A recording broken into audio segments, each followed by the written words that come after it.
Hi hello నమస్తే welcome back to our channel. నేను మీ వైషు. జాగ్రత్తలు చెప్పాల్సిన డాక్టర్లే మత్తు ముసుగులోకి వెళ్ళిపోతున్నారు. డాక్టర్లే అలాంటి పనులు చేస్తే నార్మల్ ప్రజలు ఎలాంటి పనులు చేయగలరు? అంటే డాక్టర్లకే లెక్కలేనప్పుడు మిగతా వాళ్ళు అసలు పట్టించుకుంటారా? మరి ఈ విషయం గురించి మాట్లాడడానికి ఈరోజు నాతో పాటు family counsellor and public speaker Rajanirama గారు ఉన్నారు. మేడంతో మాట్లాడదాం. Hello ma'am. నమస్తే. నమస్తే.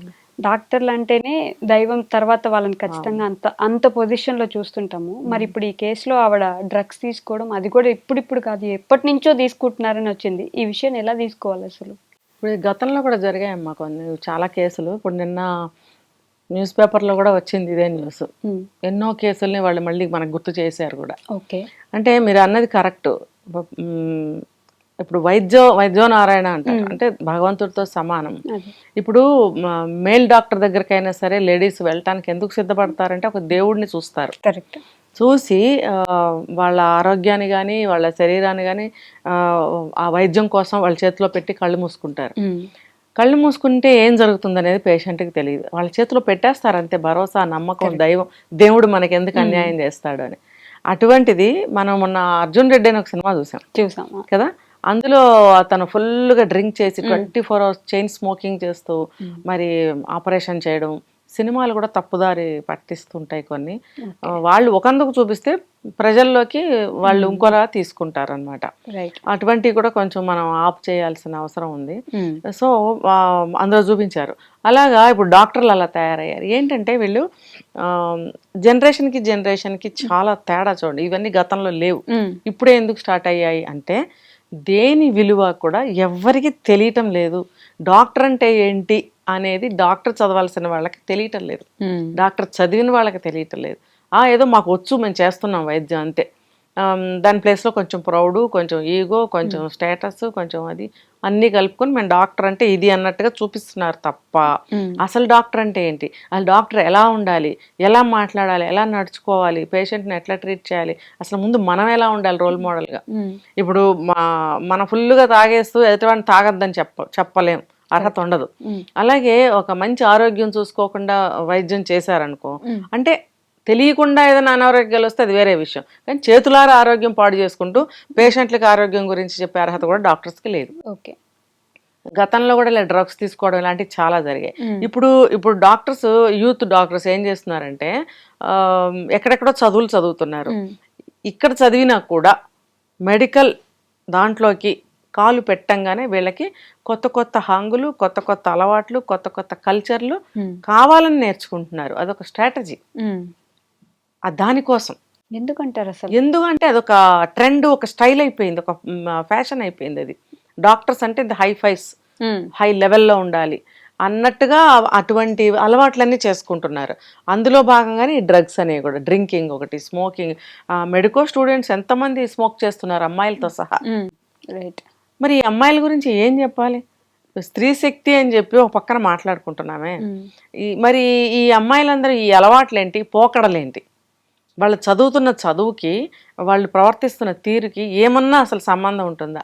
ఒకప్పుడు డాక్టర్ అంటే అక్కడి నుంచి చూసి గుర్తుపట్టేవాళ్ళం, ఈవిడ డాక్టర్ అయి ఉంటుందని. ఇప్పుడు ఎవరు డాక్టర్, ఎవరు కామన్, ఎవరు తెలియటం లేదు. కరెక్ట్. అలవాట్లు కానీ, వ్యవహారం కానీ, ఆ డ్రెస్సింగ్ కానీ, ఫ్యాషన్ స్టైల్ అసలు మొత్తం ఒకేలాగా ఉంటుంది. కొంచెం సీనియర్ డాక్టర్స్ని చూస్తే మనం గుర్తుపట్టగలుగుతాం, వీళ్ళు డాక్టర్స్, అమ్మో ఈయన సీనియరు, ఈవిడ సీనియరు అనేది కలుగుతుంది. కానీ ఇంకా చిన్న డాక్టర్స్ని చూస్తే తెలియటం లేదు అసలు. ఏంటంటే వీళ్ళు ఇలాంటి వాటికన్నిటికీ అలవాటు పడిపోయి కామన్గా బిహేవ్ చేస్తున్నారు, చాలా నార్మల్గా అనమాట. వీళ్ళు మెడిసిన్ చదివే పీరియడ్లో వీళ్ళు ఫ్రెండ్ సర్కిల్స్ కూడా అలాగే ఉంటారు. వీళ్ళందరూ కలిసి ట్రిప్స్కి వెళ్ళడము, తర్వాత పార్టీలకు వెళ్ళడము, పబ్బులకి వెళ్ళడము, ఇంకా చాలా వస్తున్నాయి కదా, అవన్నిటికీ వెళ్ళినట్టు ఉండరు, అక్కడ అన్నీ అలవాటు చేసుకుంటున్నారు. ఇంకా చెప్పాలంటే చెప్పచ్చో లేదో నాకు తెలియదు, కానీ నేను విన్నదైతే ఇది.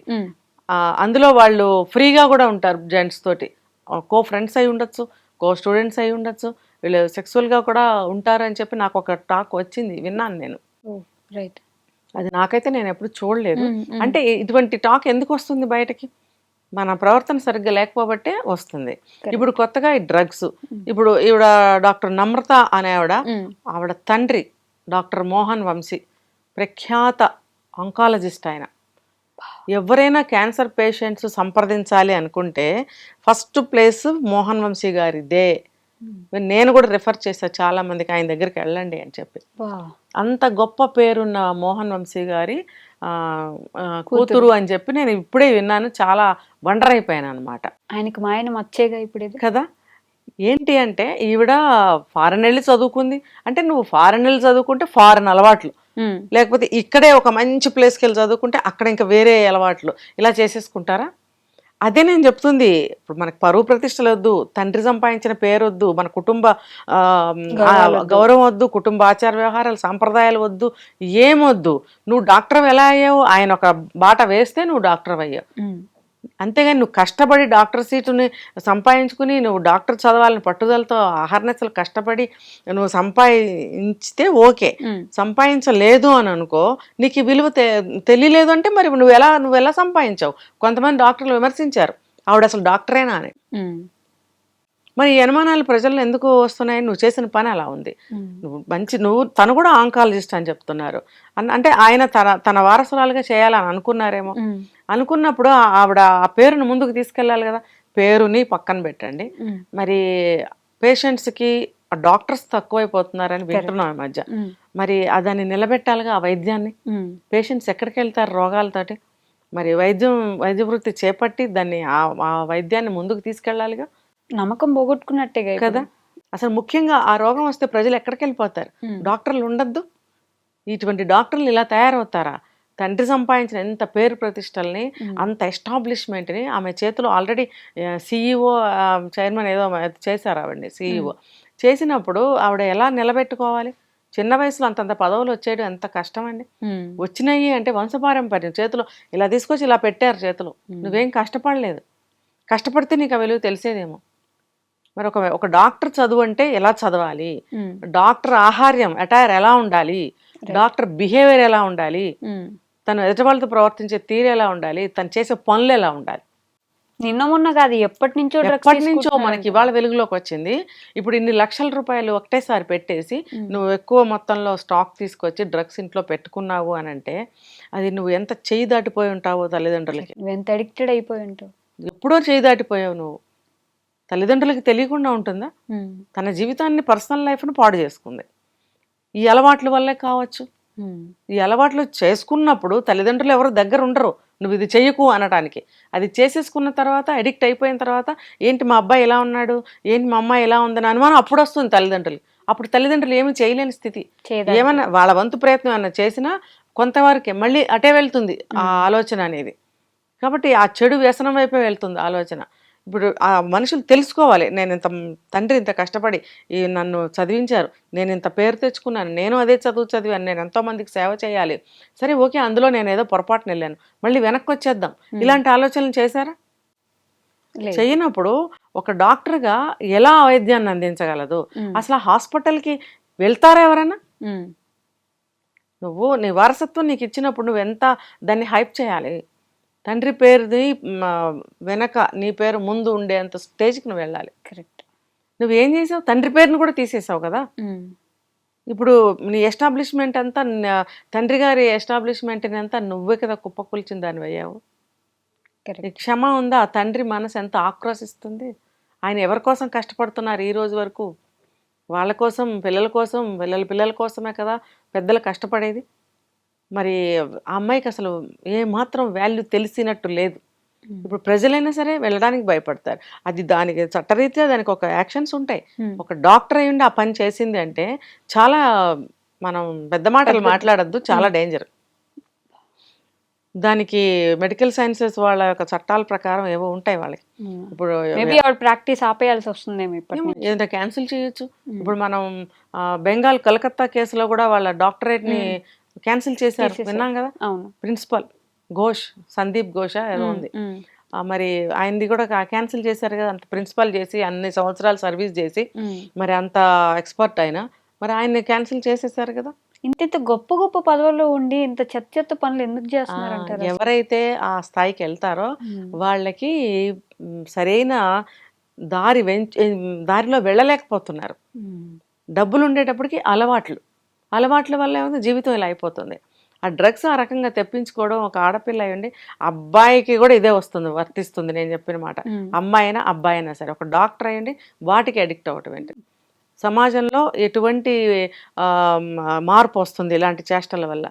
డాక్టర్లే ఇలా ఉంటే బయట సమాజం ఏమైపోతుంది? వైద్యం చేయాల్సిన డాక్టర్లు వాళ్ళేవో మత్తు కలిపిన టాబ్లెట్స్ పెయిన్ కిల్లర్స్గా అమ్మిస్తున్నారు అని చెప్పి ఒక టాక్ వచ్చింది. అంటే ప్రజల్లోకి మీరు దీన్ని అలవాటు చేస్తున్నారా? వీళ్ళంటే వీళ్ళు కాదు, ఎవరైనా కావచ్చు, ఒక డాక్టర్స్ చేస్తున్నారా మీరు? అంటే వెంటనే నొప్పి తగ్గిపోతుందని చెప్పి పేషెంట్స్ మీ దగ్గరకు వచ్చేస్తారని ఇస్తున్నారా? లేకపోతే వాళ్ళు వ్యాపారం చేస్తున్నారంట డ్రగ్స్కి. అంటే డ్రగ్స్ అమ్మడం, అక్కడి నుంచి తీసుకొచ్చి ఇక్కడ ఈ రకంగా అమ్మడం.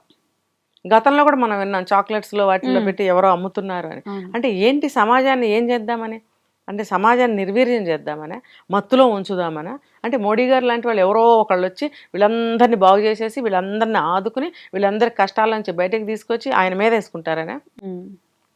ప్రతి ఒక్కడు పౌరుడు హక్కు కదా, బాధ్యత, హక్కు కదా కాపాడటం అనేది దేశాన్ని కానీ ఒక ఊరిని ఒక ఇంటిని తనకి తానని.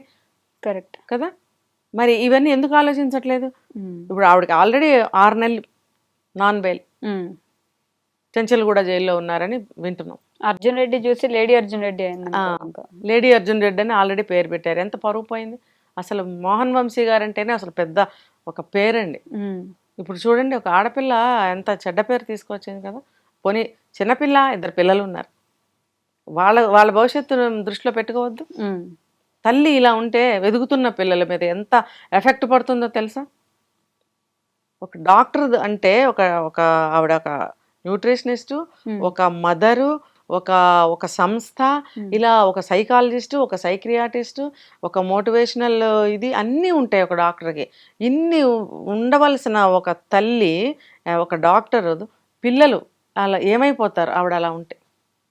ఉండవలసిన లక్షణాలు ఏంటి, ఆవిడకి ఇప్పుడు వచ్చి చేరిన లక్షణాలు ఏంటి, ఆ పిల్లలు ఎలా ఎదుగుతారు, వాళ్ళ మీద ఎఫెక్ట్ ఎలా ఉంటుంది? ఏమన్నా అంటే ఫారిన్ పంపించి అక్కడ ఎక్కువ ఫీజులు కట్టి అక్కడ చదివిస్తే అయిపోతుందా? ఎన్ని కోల్పోతారు ఇక్కడ? అక్కడ అలవాట్లు ఇక్కడ తీసుకొస్తుంది కదా. ఎన్ని కోల్పోతారు? తల్లి దగ్గరుండి ఎలా పెంచుకోవాలి? సింగిల్ పేరెంట్ అయినా ఎలా పెంచుకోవాలి? ఎవరైనా 2 ఉంటే ఓకే, ఒకళ్ళే ఉన్నా ఎలా పెంచుకోవాలి? మరి అసలు అవన్నీ పక్కకి నెట్టి తన మటుకు అలా ఉంటే ఎన్ని విధాలుగా నష్టం. అంటే ఇప్పుడు బయట పబ్లిక్లో చెడ్డ పేరు, పేషెంట్స్ వెళ్ళరు, వెళ్ళినా ఏమవుతారో. కరెక్ట్. ఇప్పుడు ఆవిడకి డాక్టరేట్ ఉంటుందా, ఉండదా? మరి చట్ట ప్రకారం ఆవిడకి ఎటువంటి యాక్షన్ తీసుకుంటారు? ఆవిడకి బెయిల్ ఇస్తారా? ఎన్ని ప్రశ్నలు. వాళ్ళ ఫాదర్కి బ్యాడ్ నేమ్, వాళ్ళ పిల్లల్ని ఎప్పుడు స్కూల్లో ఏం మాటలు అంటారో కూడా తెలియదు. ఎన్ని విధాలుగా ఆవిడ చెడు తీసుకొచ్చింది చూసారు. అందుకని ఇది ఉదాహరణ. ప్రతి అమ్మాయి కూడా చూసి మనం ఇలా ఉండకూడదు అని తెలుసుకోవాలి. ఇలాంటి పనులు చేసిన ఏ అమ్మాయిని చూసైనా సరే మిగతా అమ్మాయిలు మనం ఇలా ఉండకూడదు అని తెలుసుకోవాలి, కానీ మనం కూడా చేద్దామని అట్లా వెళ్ళకూడదు. నేను ఇంకా ఇది చాలా బ్రీఫ్గా, చాలా సింపుల్గా, లైట్గా చెప్పాను ఈ టాపిక్ని. డీప్గా వెళ్తే ఇంకా చాలా ఉంది ఇందులో. పెద్ద వాళ్ళు మాట్లాడుతున్నారు. దీని యొక్క రిజల్ట్ ఎలా ఉంటుంది అనేది మనం wait and see. Okay ma'am, thank you so much. Sir, one life lesson what medicine has taught you. Whatever you can do without expecting.